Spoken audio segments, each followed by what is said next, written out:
By now, likely anyone who's visited this channel before knows that I'm a fan of Chaosium. I appreciate the material that they've produced. So, I mean, we've got this shelf, of course, and this one. And while not all of these games are Chaosium anymore, well, they all have a common thread running through them. And in talking about common threads, this clip will be an overview of Stormbringer in many of its incarnations. I certainly do not have an exhaustive collection of Stormbringer material, but I do have some, I guess we could say, landmark items. And while this is not the entirety of my own collection, this is what I can show you that I have here in Asia, some of which are duplicate copies of things I own, and the duplicates, the ones here, are in far worse condition than they would have been in had they been mine from the beginning. Let's put it that way. So, this will be an overview of, I guess, the evolution of Stormbringer and how items have progressed through each iteration from first down to the more modern ones. So what we're looking at here is the boxed set of Stormbringer, and as you can see, this is a large box set. Right. And I put this in comparison to a later box set from Chaosium. You can see there twice the height. And I don't know, I'm not an expert in collecting items, but it seems to be that the thickness of the box is an indicator of some editions. And while I have vague recollections of Stormbringer having been split into booklets like Call of Cthulhu was and like Hawkmoon is, this is not. And I have it on the authority of the vendor that this is a copy of first edition Stormbringer, but I didn't own it when it was new. This is one of the last pieces that I've added to my collection. So I'm not going to talk with any kind of position of authority on the evolution of the editions in that sense. I'm just going to show you what's inside each. So in a general sense, this box set will represent first and second editions of Stormbringer. This hardcover book is third, then the softcover fourth edition with this classic cover, which was then followed by Elric, which was then transformed into Stormbringer, 5th edition. Now along the way, additions to the line were started and had some support, such as Hawkmoon, which was a part of the Eternal Champion line, and eventually from a third party we had Corum, another aspect of the Eternal Champion. We'll look at these very briefly at the end. One of the great things inside the old Chaosium box sets were big maps. And of course, Moorcock's world is so evocative, so inspiring that just a simple map like this could send you off into flights of imagination that is hard to capture now. But large map, not a lot of detail, but very inspiring. This was one of the cool things at the bottom of the Stormbringer box. Of course, now these items are in the back of the book for folding out, or sadly, in more recent editions, simply printed on a page. Also inside the box were prepared reference sheets, price lists, coin values, nationality and class backgrounds, that sort of thing. Of course, you had character sheets, and there were figure flats. Of course, the main part of the show was the actual rulebook. Now, this is an all-in-one book, whereas Call of Cthulhu and Hawkmoon, as I mentioned earlier, were split into 2 or more books. This cover from 1981 is still one of the more powerful pieces of Elric art that I can remember. And take a look at the authors. And we'll see a lot of this art represented in each of the subsequent editions, primarily because it is so compelling. It's so Elric. Now, this is an early Chaosium work, 1981. And so, we see the beginning, that early Chaosium style that you could see in my overview of the editions of Call of Cthulhu. When you open it up, you know what it is that you're looking at, and it's very easy to reference. Things like charts for the sorceress abilities, the resistance table, and on and on. Now, Stormbringer First Edition has a love of randomness, and character creation involved a great deal of it, so that you weren't really sure beginning the game what you would be. And the makeup of a party could be challenging as a result, but of course, that's just what it was, a challenge. How do we bring these disparate adventurers together? What is their reason for adventuring? And how will they have an effect on the world?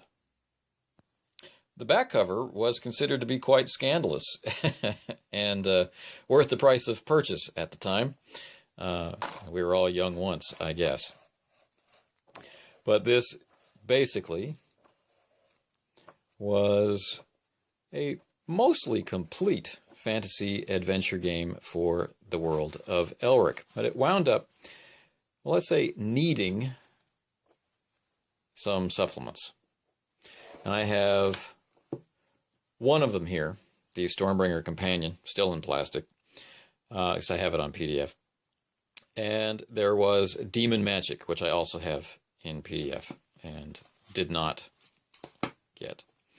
So with the Stormbringer Companion and with the Demon Magic supplement, really you had a very, very complete game.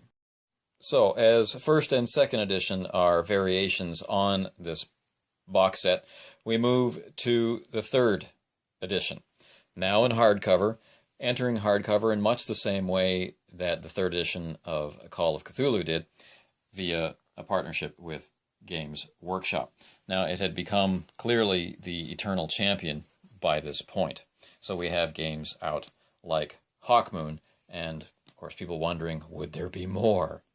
Well, there weren't. So the hardcover basically is that kind of all-in-one experience, although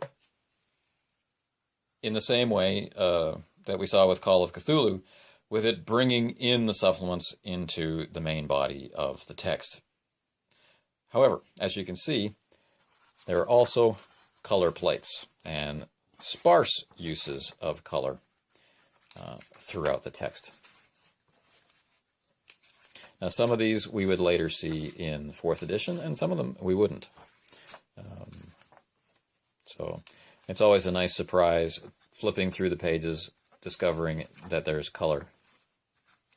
Now, again, the game has moved on somewhat, but basically you're looking at a reorganization or a reprint of material that had come before. It's a very, very nice edition. This particular copy of it is clean on the inside, but I do have to be careful of the binding. I'm not the world's biggest fan of the cover art, but I do like its energy and its attitude. I get a real sense of Elric screaming into battle. I have some issues with his ability to actually bring his arms down over his head, though. But this is a nice version of the game with lots of stuff brought in to make it an excellent starting point for someone who wants to run Stormbringer. While the bulk of the book has that distinct Chaosium look, when we get to the end papers, we find that the character sheets, which are removable, are in a different set of paper. So that's kind of nice. They stand out very nicely. The reference section, you see, is reformatted and reprinted, but the material covers the same type of information. And there's our map, which, of course, in the box set was enormous. And in this set, we have the 2-page spread of it, a 1-page spread of it, and this is actually attached into or onto the back cover. So 2 versions of the map, larger and smaller. And that is 3rd edition. Now quickly, by comparison, around this same period of time, we have Hawkmoon, Science and Sorcery in Earth's Far Future. And I have tucked some extra stuff in here. Shattered Isle is a supplement for any Eternal Champions series game, it says, but primarily, of course, it's dealing with Hawkmoon. Now, inside Hawkmoon, of course, you had a player's book in this striking purple color, and we had the Game Master book. We had the paper science book, the What's in This Box book, which had things like the character sheets and so on, and the map of Tragic Millennium Europe, which I'm not going to open up in this clip. So for Call of Cthulhu and for Hawkmoon, this was the treatment that we got. This plus these amazingly orange dice what came in your box set. So when I opened Stormbringer and saw everything contained within one set of covers, I was intrigued. 3rd edition was followed up by 4th edition, and this is actually the first edition that I owned personally.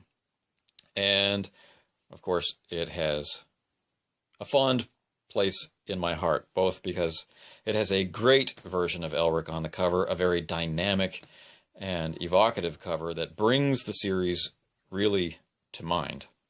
Although the original cover, which gets reused for the Elric edition, is also Elric. No argument. Now, 4th edition, well, again, it's an all-in-one covers kind of thing, or trying to be, with a variety of color plates, some scandalous, some not, some better than others. It's difficult to draw the warping of chaos. There we have that great cover. And this is kind of interesting, don't you think?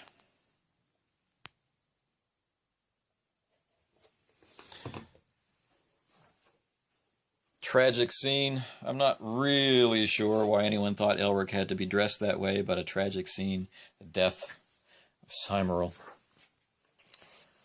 And I don't envy Elric there. Now, as we went through the different editions, magic kept changing. How it was described and how powerful it was. And 4th is one of the more popular editions. It's difficult to find. You can see it still has that look to it, the sparse use of art and the very clear progression through the text so that you know at all times what it is that you're looking at. And I just find it's so easy to use these books once you've read them. While it might not be completely intuitive opening it up for the first time, once you've read them and understand the system, then finding stuff, if you need it, is pretty easy. So even though the basic core mechanic of the game has been around for so long, parts of it change and grow over time. And with each game that you buy, there are little things that you can discover that are no longer the same. Like if you're a RuneQuest 6 player, you have a system for dealing with encumbrance that's fast and fairly realistic. And then we look in the 4th edition of Stormbringer, definitely related games, no concept of encumbrance. It's just the GM and the players keeping things sensible. There's lots of black and white art throughout, varying types, and of course the other issue we should probably talk about is not so much the bestiary, but the famous people. Now ostensibly Stormbringer is set at a time where you should be able to avoid Elric and all the goings-on there, of course, but some people will want to deal with them, and all the characters that you encounter in the book, or most of them anyway, are provided. Now, not everyone will agree that the way that they are formatted or presented in the rules is appropriate, either way too powerful or skilled in things that make no sense or seem unfamiliar, and, well, once you've been running the game, it's an easy enough thing to fix if you're dissatisfied. So, I kind of use them more as benchmarks of how to make characters of a certain type within the rules and within each edition's expression of the rules. All right, so this is 4th edition. Also packed with adventures and reference material, and at the back of the book, now mine's torn out, but fortunately it's still here, we have the map, and this one is in blue, and it's the same size as what was in the 1st edition Stormbringer box set, so that's nice. So, this is 4th edition. Now, as a 4th edition player of Stormbringer, I wasn't really sure why we needed a new edition. And, you know, I'm still not. But Elric, I bought it at the time. This is a reading copy. And Elric certainly has its advantages. Again, note the reversed image. So, Elric, not exactly 5th edition, it's the Elric edition. And it takes on that late 90s Chaosium look, the distinctive font and art style. Again, Chaosium books are always easily recognized. Now, a lot of the same material has been presented in edition after edition after edition, with changes of organization, slight changes of content, that sort of thing. So overall, it seems that the core book tries to give you a grounding in the world, and then present you the tools to have a high adventure, fantasy, dark fantasy experience within that world. Now, combat in Elric was trying to make things faster. Some people like it, some people don't. That's not what this video is about. I found it to be quite easy to use. And while I'm enjoying RuneQuest 6 now, and if I were to run Stormbringer these days, I would probably translate it into RuneQuest 6 just for the fun and enjoyment of it. But I could easily pick up Elric or, you know, Magic World, and have just as much fun. The spot rules is something I have really appreciated since the 4th edition of Call of Cthulhu, and I wish really that more games would do it in such an easy-to-use format. A whole page of spot rules for something. Once combat gets flowing, and characters are doing things that their players aren't really sure about it and the game master hasn't done too many times. It's just, it speeds things along. Some great art appeared in here, and overall it's just a very stylish book. Slender, but packed with information. Now, as for maps, Elric, as I recall, did not have the fold-out map, and I think it just had the map somewhere within the pages of the book. And of course, now that the camera is rolling, I'm not going to be able to find it. But we've seen it enough times today, I guess it doesn't matter. This is the other thing that I was looking for, the 2-page Creating an Adventurer. It's great in Call of Cthulhu, it's great here.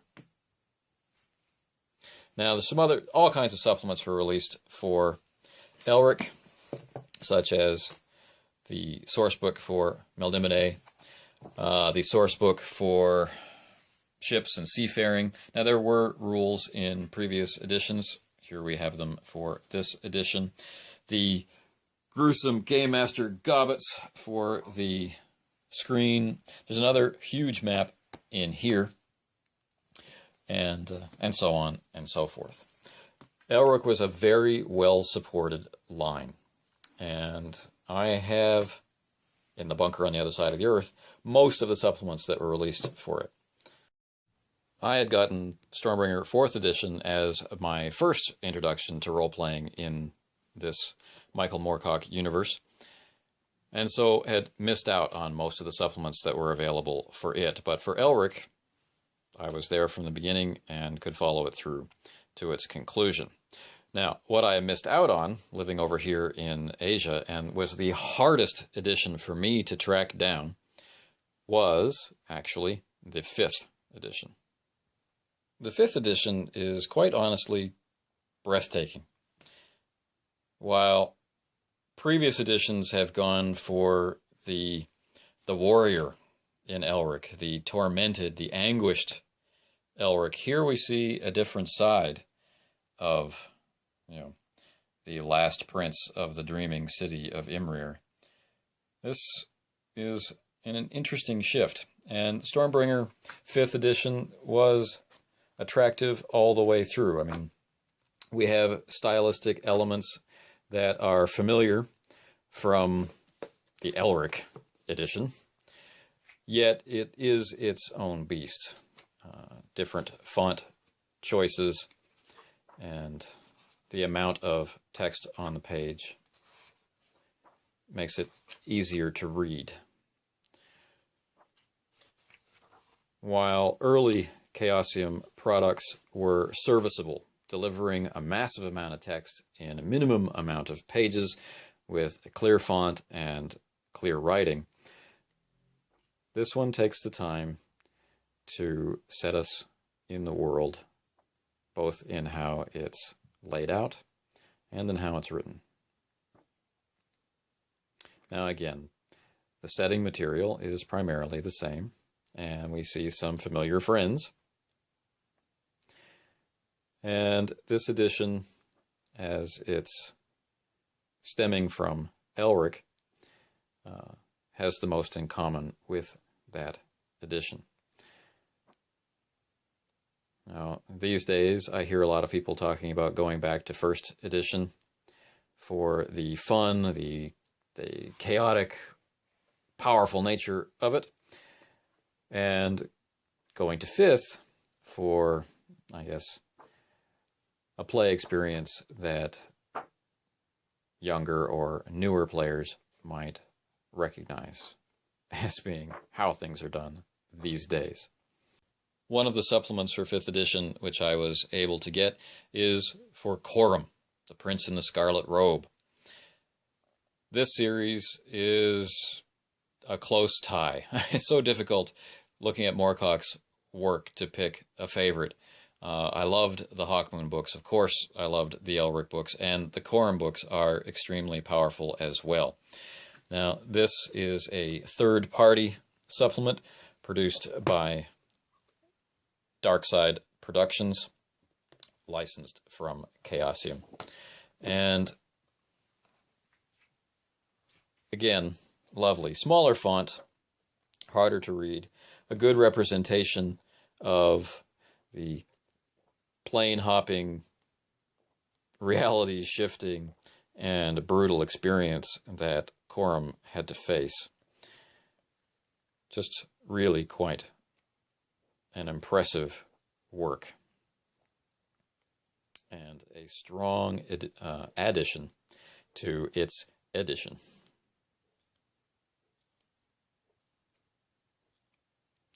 So, this is an overview of Stormbringer in all its various guises throughout the years, from first edition through the very lovely 5th edition. We're not going to go into the editions from Mongoose, as they are not the Chaosium version, and so we'd expect them to be radically different. Now, I want to leave this review, or this overview, on this image. Elric, Stormbringer. Who wouldn't want a game in this world?